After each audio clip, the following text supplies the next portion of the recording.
Our reading today is White Fear of Black Freedom, an excerpt from Fear by Leslie Alexander and Michelle Alexander in the 1619 Project, edited by Nicole Hannah-Jones.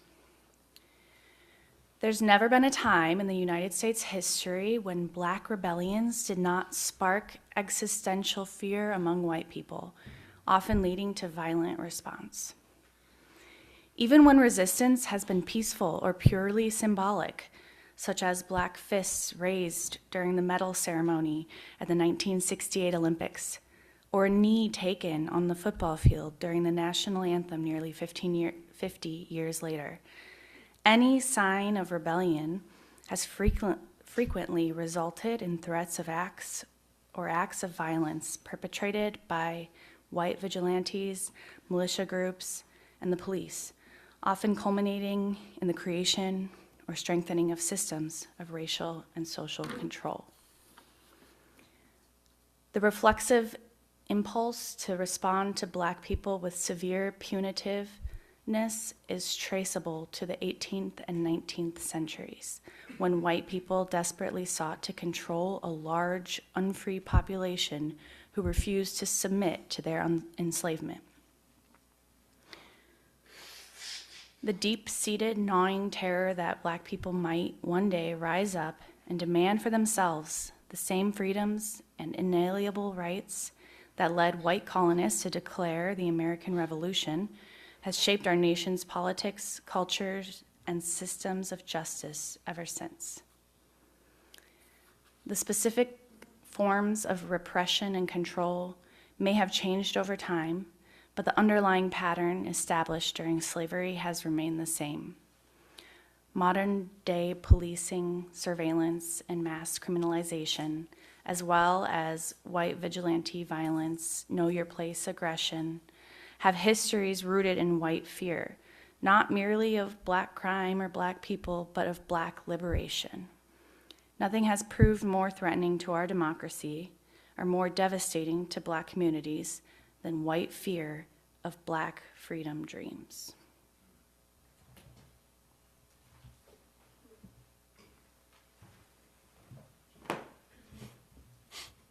Thank you, Grace. And now the Reverend G will be talking about good trouble, which they describe as follows. The darkest hour principle recognizes that transformative change often emerges not in spite of crisis, but because of it. Not when things are merely bad, but when they become unbearable to enough people at the same time. That time is now. Let's talk about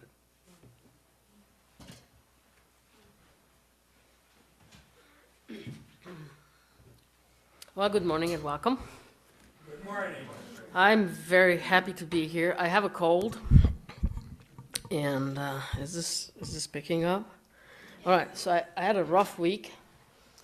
And therefore I have notes, which I usually don't. And notes usually trip me up, so bear with me. I'll try to do my best here. I also have another condition. It's cerebrospinal fluid leak. And so I have a hard time being upright, which is sometimes I will sit. And I will be getting surgery in March, so I'll be fixed. It'll be okay. Anyway. Just before the election, this latest election, I ran into a guy who I hadn't seen for a while. He used to be a waiter at my favorite Indian restaurant, and I liked him. I liked him a lot. He was the kind of guy who was very easy to talk to, remembered your order, remembered what was going on in your life, and would ask you about it. It was just a cool guy. And I ran into him just before the election. We started talking, and obviously, we started talking about election stuff. And to my absolute shock, because I know him to be someone of high consciousness, he said he wasn't going to vote. And I said, why? Why won't you vote? And he said, because both candidates are deeply flawed, and he can't make himself vote. And I said, but surely one of them is just a little bit more flawed than the other. And he said, he agrees, and that he hopes he wins. And if your breath just left your body, that's exactly what happened to me. I couldn't even breathe. Like, what the are you talking about? I said, why would you say that? He said, look, this whole system is so fundamentally broken that it cannot be fixed on the edges. This has to be broken down, completely dismantled to its ashes, and then build it back in a way that actually works for people, that actually serves the planet, that is actually fair and right. And I did not know in that moment how to respond to that. Like, what would you have said? And I'm living in his world now, where things are just breaking, and I'm not recognizing the country.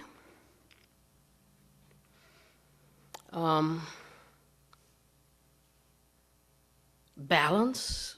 Where's the balance? Where's decency is going? Truth is debatable. In this century-long year, we went from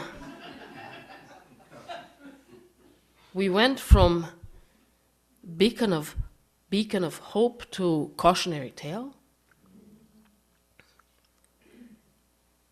And I so want to make him wrong. Like, I keep looking, where is the argument that would make him wrong? And I can't find it. I can't find it. There is this theory in systems theory. There is this concept called reversion to the mean.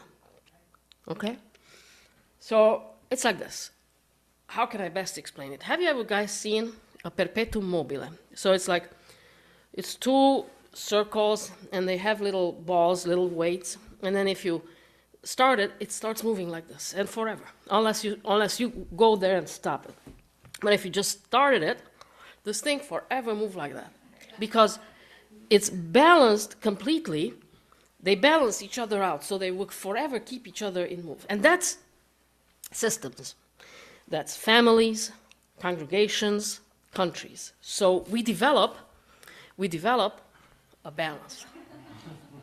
And whether it's functional or dysfunctional, it keeps going, right? But then one of those little balls in there says, this is dysfunctional, I don't like it. The others say, keep moving, this is what we do, this is what we do. But then this one says, but wait, this is not working for us, this doesn't feel right, it's not right, it's wrong, we gotta change it. Keep moving, keep moving. So the system wants to maintain the status quo, even though it's dysfunctional. So then something happens, and there's an abrupt change, and the system just comes to a screeching halt. So what happens then? The one who caused the screeching halt, that's the trouble. That's the identified trouble. Take Minneapolis. Remember when he was killed? Oh, what's his name? That's it, George. Thank you. Thank you so much. George Floyd was killed. And there was a national conversation about police needs to be restructured, this is wrong, blacks are, you know, the same old, same old, same old. And there was a moment when we thought, something's going to emerge from this. What did we do? Well, okay, so we wear cameras now, right? The cops wear cameras, and they have to be on at all times. So we keep asking, the wrong question that we ask is, why is it that even though we looked at this, why is it that black folks are still being shot? Why does this keep happening even after George Floyd? When the right question to ask is, why haven't we changed the structure? Because if we don't change the structure, we reverse back to the mean. We go back to this because this is what we used to. With this, we don't have to think about. It don't feel right, it's not good, but it's what we know. It's what we're going to go with. And my friend said, not with my consent. I don't want to do this anymore. I want this to stop, and I want to create a brand new existence. And it's therefore, it's not just that I'm not going to vote, but I'm even going to hope that the worst one wins. Because he's going to tear it down. And if he won't, the people will, because they won't be able to bear his reign. And I can't find a counter-argument. I can't. Can you? Like, think about it. Anyway, but we've been here before, right? I mean, honestly, if we look back at the history of this country, we've had some dark times, right? Like in 1857, Dred Scott versus Sandbury. This is what Chief Justice Roger, do you pronounce it Taney? I don't know. Taney.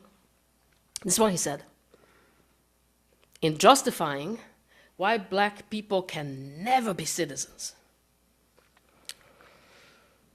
This is what he said.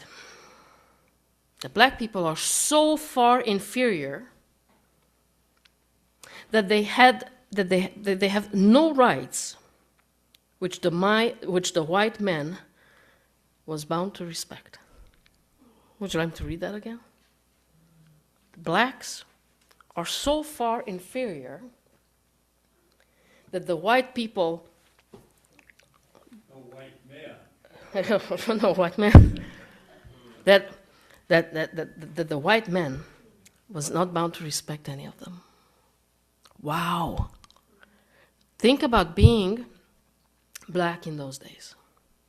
And this is the verdict that comes from the Supreme Court. This is it. Like, where else do you take it? Next is God, right? If you believe in it. Imagine if you were somebody white, who acknowledged that blacks were people. I mean, that was debatable, right, back then. Think about that. So you're white, and this is the verdict that comes down from the Supreme Court. Like, what kind of deep hole do you think they felt like being in? And then, just days later, Frederick Douglass says the following. I know of no soil better adapted to the growth of reform than American soil. This is after Dred Scott versus Sandbury. I know of no country where the conditions for effecting great changes in the settled order of things for the development of the right ideas of liberty and humanity are more favorable than here in the United States. A black man gives this talk after that decision. Delusional? Crazy? idealistic? Full of wishful thinking? And I don't think so. I think he understood something about the architecture of American democracy that even its founders didn't quite fully grasp. He realized that there's a promissory note in there, that the founders never intended for blacks to cash. But there it was, all men created equal. All men are created equal. And he latched onto that. That was that promissory note. That was that seed planted that allowed for transcendence. And that is what he focused on. So, sure, we've been in dark, dark, dark times before. Ku Klux Klan,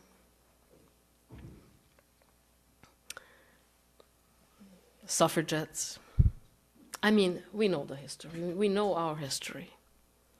Even if there are forces that would like to wipe it clean now, we still know it. We've been through dark times. But there is one thing that is different today, in my opinion. And don't believe anything I say, ever. Check it out, think about it. If you agree, okay. If you don't agree, we're Unitarians, right? You just said that. We are of different opinions here.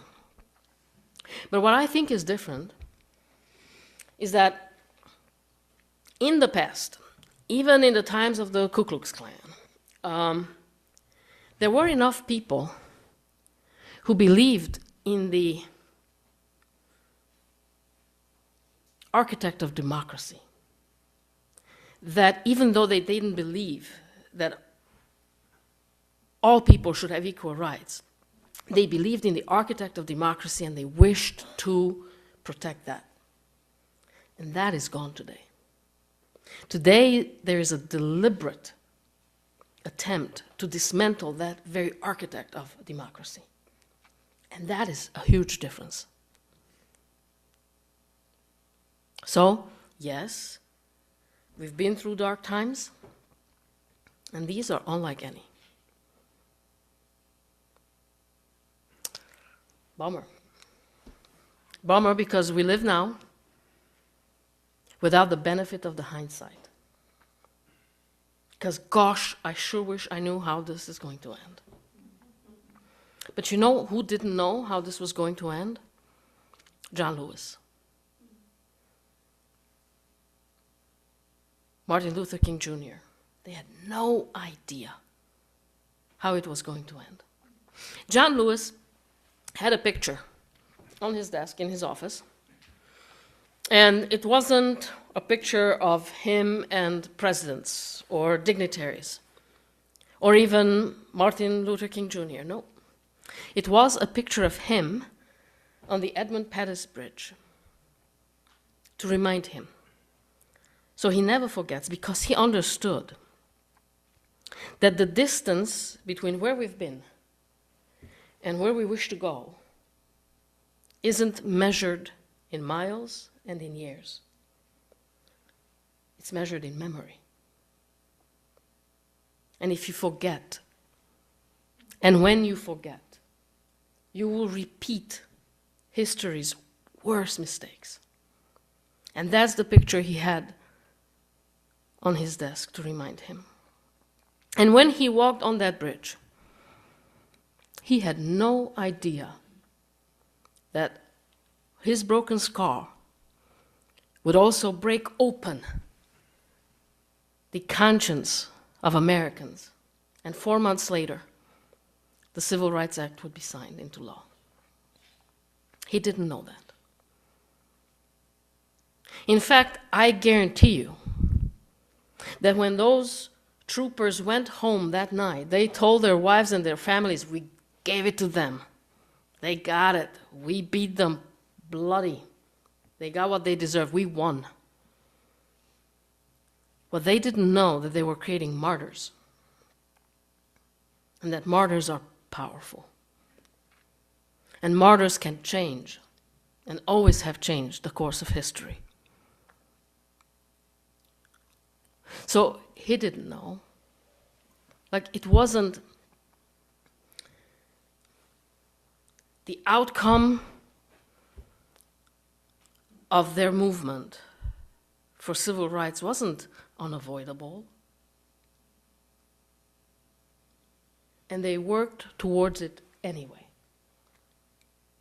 Because they had the vision and the belief that it will create a better existence together.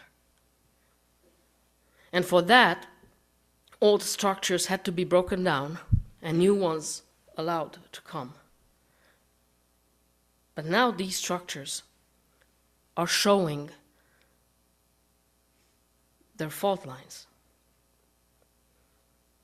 So I think, as much as I hate to agree, my friend was right. That this structure just has to go. And no, we don't need to make America great again. But we have to make America whole. We have to make it whole where all people are equal, regardless of their gender, color of skin, how they entered the shores of our country. All people created equal. We have to create a structure where labor is just as valuable as capital.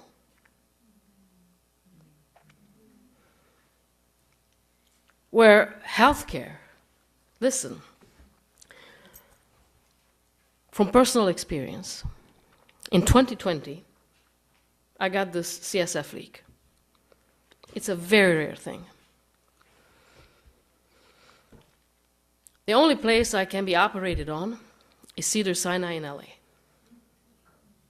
Or I could also go to North Carolina, Duke, but they learned from Cedars-Sinai. He is the father of this surgery. This will be my 12th trip since then, with reoccurring CSF leaks. I listened to a talk, Bernie Sanders gave a talk. He said that when an American, 70% of those who are diagnosed with cancer or a debilitating something like this that requires this much travel, think about it, how expensive. In 2 years they go bankrupt. This is the only country, developed country in the world where that can happen. And yeah, it's true. It's terrible. We've got to change that. That structure, we have to change it. It will not change because we wish it. It will not change just because we wish it. We actually gotta put our weight behind the arc of the moral. Now I got caught up in this. The moral arc of the, no? How does it go? Is the moral arc.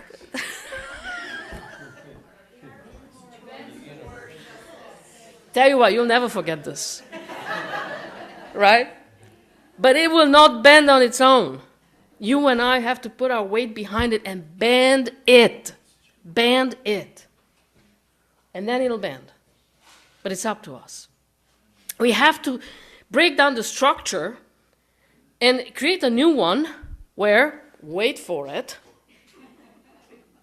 the government serves the people and not the other way around.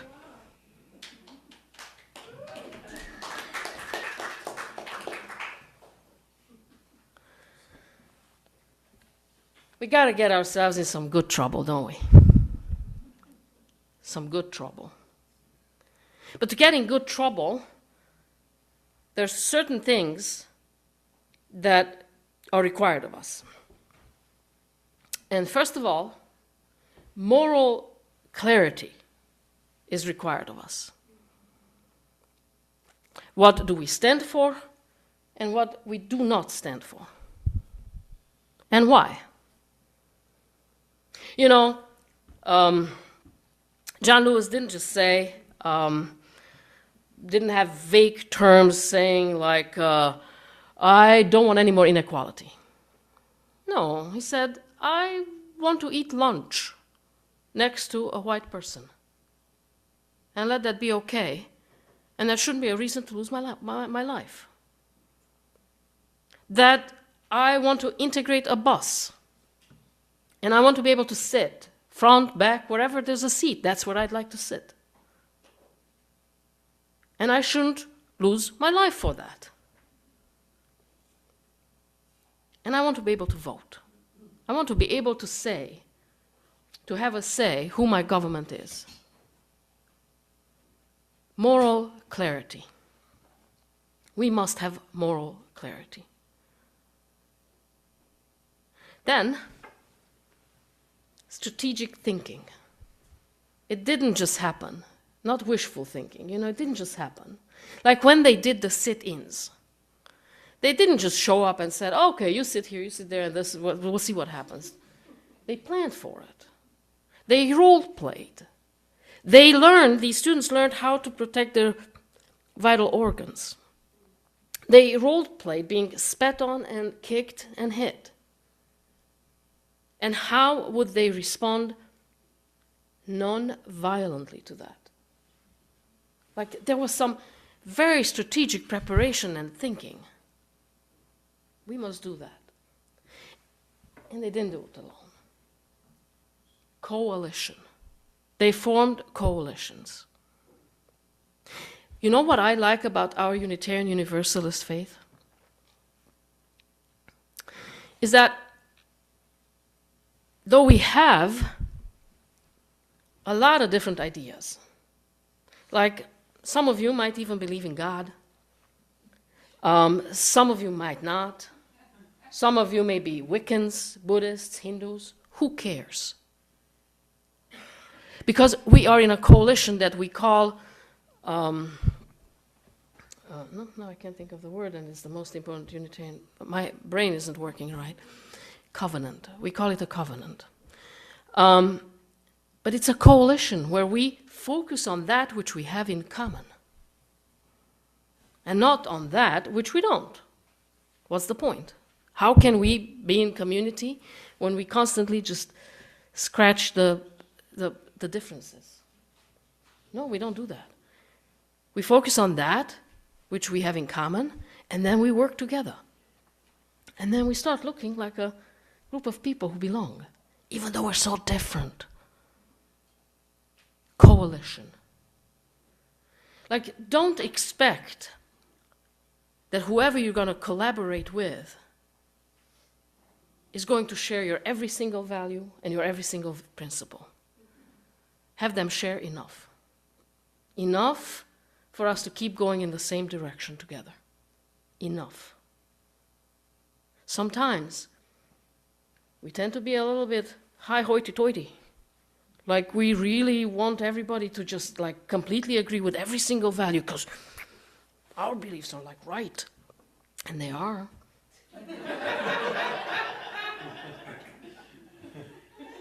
But it's not the only thing that matters. We want to expand the coalition, expand, so we can do this together.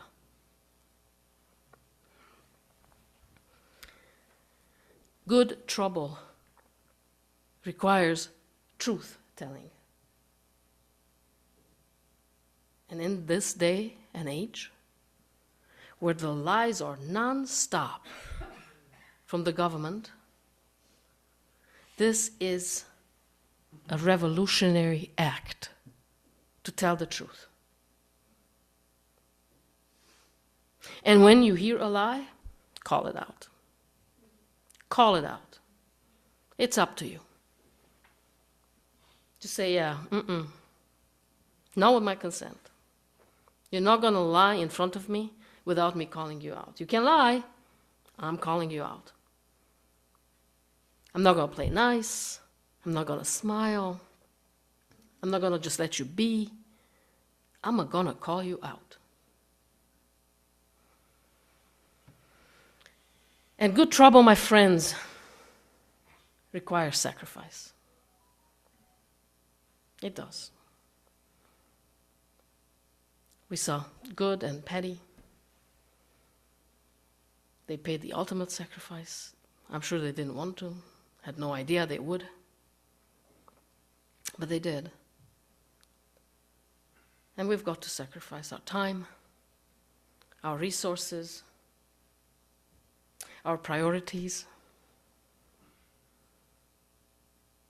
We've got to do what it takes to dismantle the one and bring a new one to life, a structure that supports all life.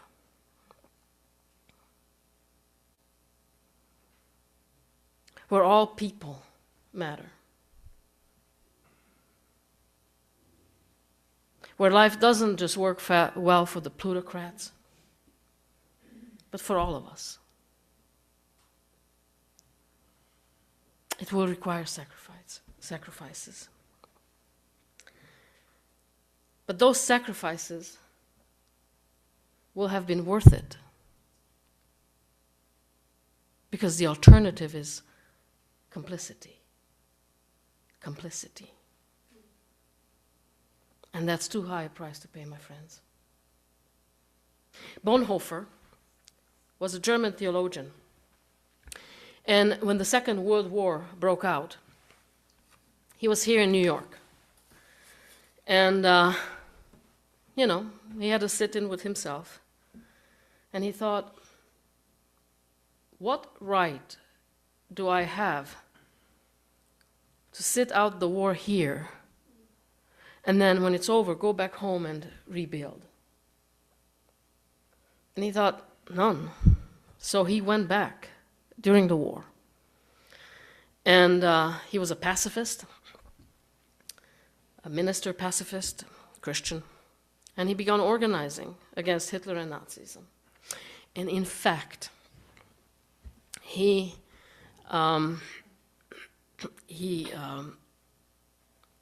became part of the plot to kill Hitler. And they were caught. Didn't work, as we know, because we have hindsight now. Didn't work. And he was executed. He ended up in a concentration camp, and he was executed. And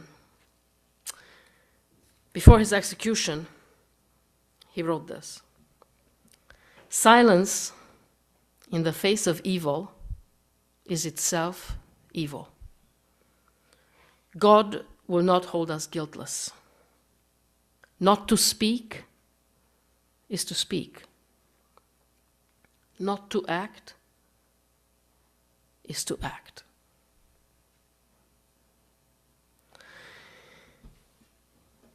We live in consequential times. I wish we didn't. I wish we could just coast by. I wish it would be easy. But that's not the cards we were dealt.